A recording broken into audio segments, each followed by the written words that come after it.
Pembahasan di video kali ini kita akan membahas masih seputar Qasasul Anbiya, kisah-kisah para nabi, dan kali ini kita akan mengkisahkan Nabi Hazkiel.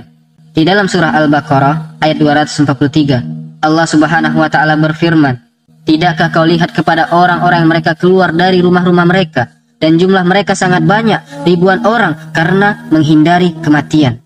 Maka Allah Subhanahu wa taala firmankan kepada mereka, matilah kalian semua. Kemudian Allah Subhanahu wa taala hidupkan kembali mereka. Sesungguhnya Allah Subhanahu wa taala sungguh pemilik keagungan atas manusia. Akan tetapi kebanyakan manusia tidak pernah bersyukur."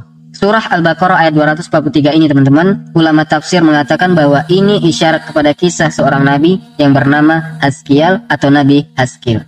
Nah, Nabi Hazkiel adalah salah satu nabi dari nabi-nabi Bani Israel. Setelah Nabi Musa alaihissalam dan setelah Yusha ibn Nun.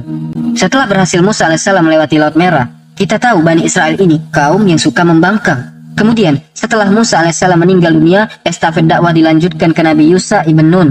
Teruslah Yusha ibn Nun mendakwahkan Bani Israel. Kemudian Nabi Yusha meninggal dunia. Setelah kematian Yusha ibn Nun, semakin jauh mereka Bani Israel dari para nabinya. Akhirnya sebagian mereka kufur kepada Allah Subhanahu wa taala dan sebagian mereka menyekutukan Allah Subhanahu wa taala dengan menyembah berhala-berhala. Dari sinilah diutus kepada mereka seorang nabi yang bernama Hazkiel atau Nabi Hazkiel.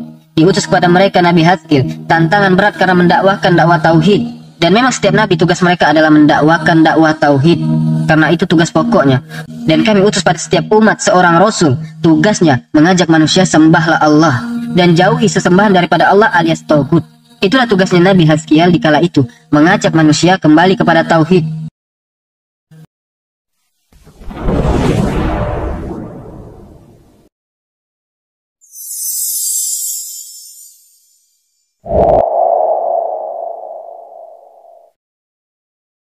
Ada sebuah desa atau sebuah daerah namanya Dawardan sebelum Wasit, yang mana daerah ini karena kufurnya mereka ataupun karena menjauhnya mereka sedikit demi sedikit dari ajaran nabinya, maka Allah Subhanahu wa taala kirim azab kepada mereka berupa penyakit taun, wabah. Penyakit taun yang semacam penyakit lepra atau sejenisnya. Wabah ini memakan banyak korban. Akhirnya orang-orang yang tidak terkena wabah itu, mereka berusaha keluar dari negeri itu. Kemudian mereka naik ke atas bukit untuk menghindari wabah taun itu, supaya jangan sampai mereka tertular, dan jumlahnya ribuan orang. Bahkan ada yang mengatakan 30.000 manusia mengungsi dari tempat itu. Ada juga ulama tafsir mengatakan bahwa alasannya karena Nabi Hazkiel ketika itu meminta masyarakat Dawardan ini untuk berjihad, tapi mereka enggan berjihad. Dari situlah penyebabnya akhirnya datang penyakit taun kepada mereka. Alasan mereka tidak mau jihad itu karena takut dengan kematian, pengecut. Tetapi lihat, orang yang menghindari dari kematian jatuh pula kepada kematian yang lain dengan cara ditimpakan taun kepada mereka. Akhirnya mereka keluar dari tempat itu, kemudian naik ke permukaan bukit. Allah Subhanahu wa taala akhirnya takdirkan diangkatlah penyakit taun ini. Karena sudah merasa aman karena penyakit taun diangkat, balik lagi orang-orang yang ada di bukit ini kembali ke daerahnya. Subhanallah, mereka berbangga satu dengan yang lainnya karena ketidakikutan serta mereka berjihad bersama Hazkiel. Dari sini akhirnya Allah Subhanahu wa taala kembali menurunkan penyakit taun untuk kedua kalinya, dan banyak yang meninggal. Lah yang masih selamat akhirnya menyelamatkan diri yang kedua kalinya. Naik lagi mereka beramai-ramai ke atas bukit. Rupanya sampai di atas bukit Allah sudah mengutus malakul maut untuk mencabut nyawa orang-orang ini. Tidak mati karena taun, tetapi mati karena dicabut oleh malakul maut di atas bukit.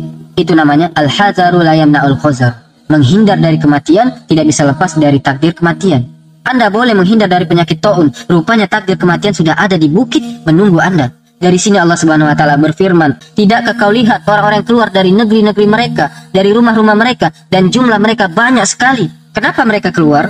Hazarul maut, karena menghindar dari kematian, takut terkena taun, hazarul maut." Maka Allah berfirman kepada mereka setelah menghindar dari kematian karena takut dengan taun, mereka pun naik ke bukit-bukit. Rupanya di sana ada malakul maut yang Allah perintahkan supaya mencabut nyawa-nyawa mereka. Makanya Allah katakan, "Mutu, matilah kalian."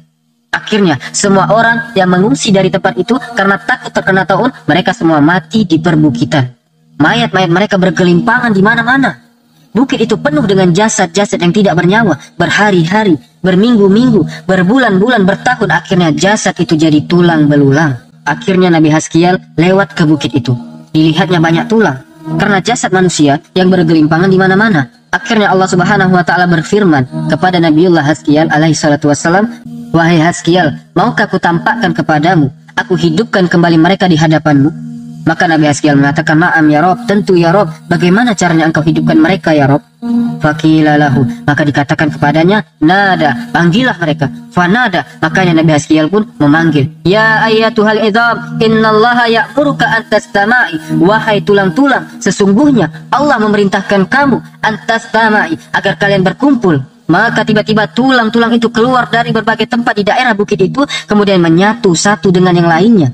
Akhirnya terangkai menjadi semacam tengkorak manusia. Setelah itu kemudian dipanggil lagi supaya daging-dagingnya datang, dipanggil lagi supaya semua tubuhnya datang. Akhirnya satu persatu datang dagingnya menempel di tulang-tulangnya. Akhirnya terangkai membentuk dan jadilah jasad-jasad itu kembali utuh.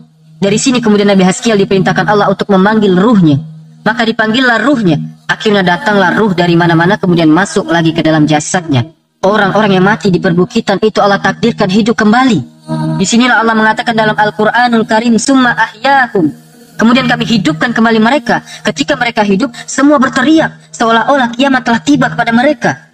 Ada yang mengatakan jumlah mereka adalah 8.000 manusia, dan ini riwayat Ibnu Abbas. Ada yang mengatakan 9.000 manusia, dan ini diriwayatkan Abi Saleh. Dan ada yang mengatakan 40.000, dan ini riwayat Ibnu Abbas yang lainnya. Dan ada yang mengatakan lebih daripada itu, wallahu alam, jumlah mereka. Tetapi setelah Allah karuniakan mati dan dihidupkan kembali, akhirnya mereka mau beriman kepada ajakan Nabi Haskiel. Dan mereka berada di jalan yang lurus. Kemudian, namanya juga manusia, pasti kembali ke kampung akhiratnya. Kullu nafsin za'iqatul maut. Setiap jiwa itu pasti mengalami kematian. Nabi Haskiel pun akhirnya meninggalkan mereka. Nabi Haskiel meninggal dunia, mereka sedih. Nabi mereka meninggal.